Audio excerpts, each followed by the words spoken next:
All right, everybody, we are ready to start chapter 11, which is the last chapter we're going to be covering this semester. I know this has been a really strange semester, and I appreciate you sticking with it through the end. We are almost done. So, chapter 11 is getting into genetics, which I know a lot of you find really, really fascinating and interesting. And just like any sort of new field or subfield, we've got to learn some of the words, we've got to learn some of the language. So, we're going to be talking in this lecture about Mendel's vocabulary. So, Mendel, as you know, is often referred to as the father of genetics. He lived in the 1800s and was a monk in Austria. He was a contemporary of Charles Darwin. And so, what I mean by that is that their lives overlapped. They were alive at the same time. So it's just kind of interesting to put some of the scientific history together, thinking about some of these big names and when they lived and worked. Though, as far as we know, Mendel and Darwin never met each other. They didn't exchange ideas, but they were living and working at approximately the same time in history. So, Mendel, as you probably know, did a lot of his experiments with peas. So, Mendel was a monk. He didn't set out to be a monk from the time he was a kid. He actually wanted to be a teacher, but he didn't pass the teaching exam twice. And so he entered the monastery and was put in charge of the monastery garden. And so he was really interested in inheritance, as were lots of people during Mendel's time. And there were some common misconceptions about how things were passed, how traits were passed on from one generation to the next, whether those were people, animals, plants, whatever. And so Mendel was trying to do some investigations to try to understand better how these traits were inherited. And for his experimental system, he chose the common garden pea. Now, peas were a good experimental system for Mendel for several reasons. They were commonly available. They were easy to grow and they grew fast. So he could get several generations of peas in one growing season. They had a variety of easily identifiable traits.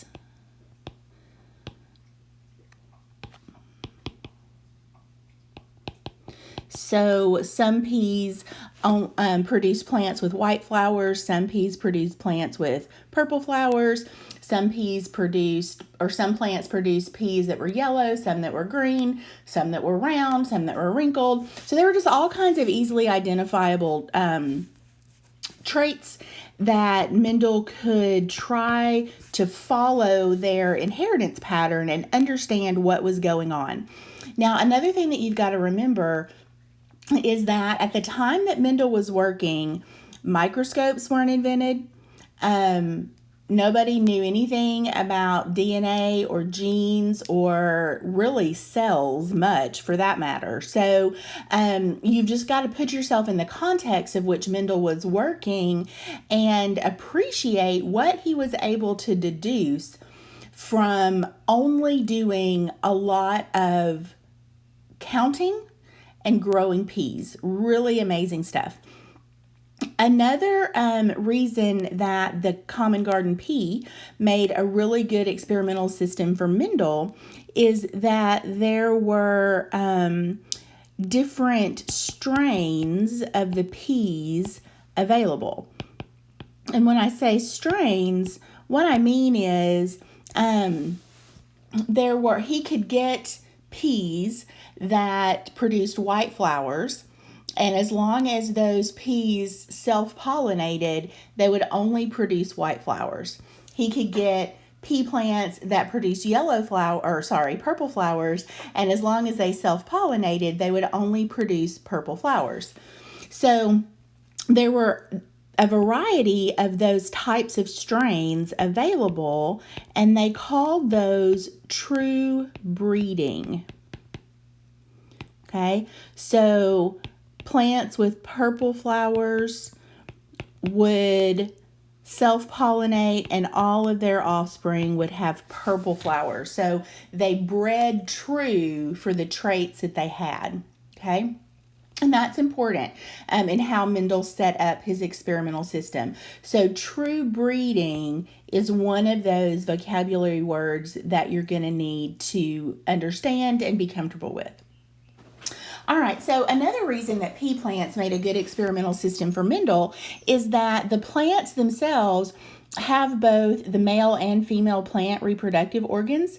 So they can self-pollinate, or they can cross-pollinate, and plants reproduce sexually. So all of the pollen that's around right now that's making us sneeze and some of us miserable, that is essentially plant sperm. And so plants do produce egg cells and sperm cells. And so for Mendel's setup, to start with, he would have two different true breeding plants.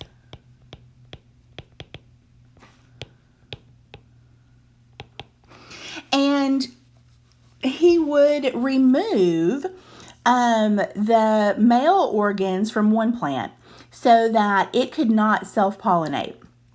And then he would take a paintbrush and he would pick up the pollen from the other true breeding plant that had the opposite characteristics. So in this case, he removed the stamens from the purple flower so that the purple flowered plant could not produce pollen.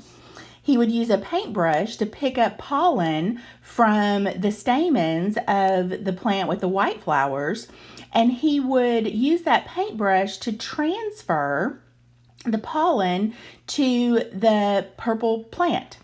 So he was cross-pollinating. So the fact that the plants can self-pollinate, or under artificial conditions they can cross-pollinate, was really important for how Mendel arranged his experiments. So these two true breeding plants that he started with that had opposite characteristics were known as the pea generation or parental generation. Okay? And so he would cross those plants, and he would see the offspring. So these plants, the original cross, would produce peas. That was the fruit or the seeds of that crops. He would plant those peas, and then when those peas grew into plants, that was the F1 generation, F standing for filial. Sorry, you hear my dogs playing in the background, okay? So you cross the two parents, they produce peas. You plant those peas, they produce plants. Those plants then are the F1 generation. Okay, so this is a common Mendel's common method for how he went through his system. And so you're going to have to be able to identify and keep track of who were the parents, what was the F1 generation, when plants from the F1 generation were crossed and produced peas, and those peas were then planted to produce the next generation of plants. The next generation was F2.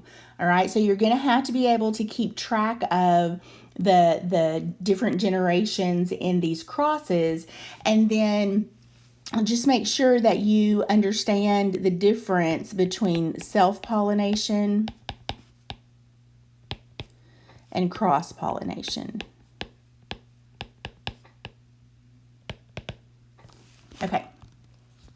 All right, so remember that Mendel didn't know anything about DNA. So we can put a lot of words to Mendel's results and experiments that he didn't have at the time. We've got more vocabulary than Mendel did. And so we're going to go ahead and use some of our modern vocabulary mixed in with some of the vocabulary that Mendel used. So if we go back and we look at this F1 generation, okay, he crossed a true breeding purple, a true breeding white, and got plants that only had purple flowers. So one of the questions is, well, what happened to the white? What we know now is that F1 generation produced a purple flower that we could see, but that white trait or that white factor was still present. It just wasn't expressed. We now know that genes are responsible for the physical characteristics of organisms, and we also know that organisms that reproduce sexually inherit a copy of each chromosome from each parent. Okay, so if we're looking at the chromosomes that contain the locus for the flower color gene, remember the locus is the location for a particular gene on a chromosome. So these F1 plants had two different alleles for the flower color gene. And we know the sequence well enough now to know that it's a difference of a single nucleotide here in the dominant allele that yields the purple pigment and the recessive allele, which is the lack of the purple pigment. Okay, so this allele that determines flower color codes for an enzyme. That enzyme works in the metabolic pathway that produces the purple pigment. So these flowers aren't purple because the gene product is purple, because the protein is purple. It's not, okay? The protein is an enzyme that catalyzes a chemical reaction that produces a purple pigment. Well, in the recessive allele, the enzyme is absent. And as a result of that absence, the purple pigment cannot be produced, and therefore the flowers appear to be white when the plants contain two copies of those recessive alleles. Okay, so when we're talking about the allele combinations that individuals have, we're talking about their genotype. Okay, so genotypes are the allele combinations, and when organisms contain two copies of the same allele, they are said to be homozygous for that trait. So for pea plants, you can have pea plants that are homozygous for purple. They've got two copies of the dominant allele. Or you can have pea plants that are homozygous for the little p allele that yields white plants. Well, the homozygous versions are true breeding.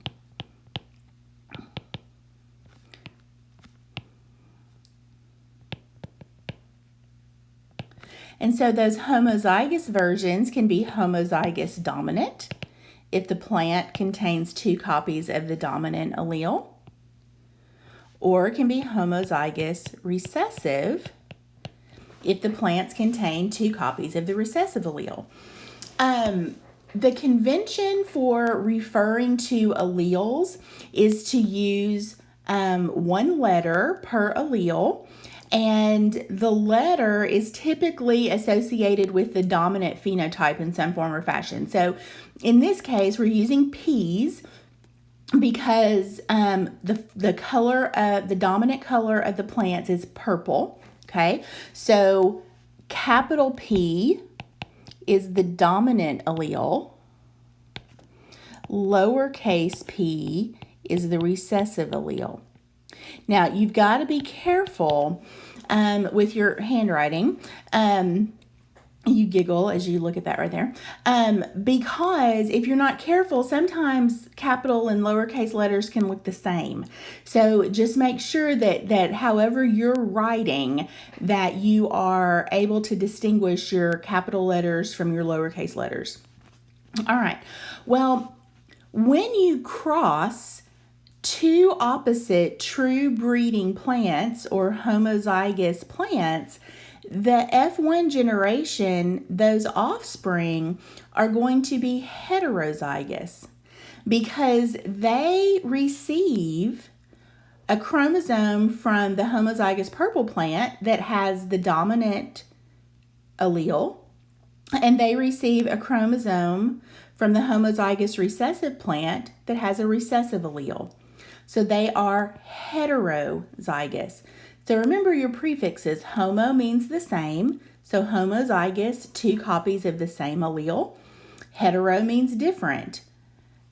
Two different alleles, one dominant, one recessive. Okay, now you can't see genotype by looking at an organism. Sometimes the phenotype, the physical characteristic of a trait that is visible, can allow you to deduce the genotype, but you can't see it. Okay, so these purple flowers right here, they all have the same phenotype. They express the dominant phenotype. But you can't look at this purple flower and know that it is homozygous dominant. All you know is that it expresses the dominant phenotype. So it could be homozygous dominant or it could be heterozygous, because as long as the plant has one dominant allele, it's going to express the dominant phenotype. However, if you know that in the common garden pea, white flowers are homozygous recessive, if you see a plant with white flowers, you see the white phenotype, you can deduce the homozygous recessive genotype. Okay, but that's only possible to deduce the genotype from the phenotype if you already know something about the inheritance patterns and the dominant and recessive alleles in a particular organism.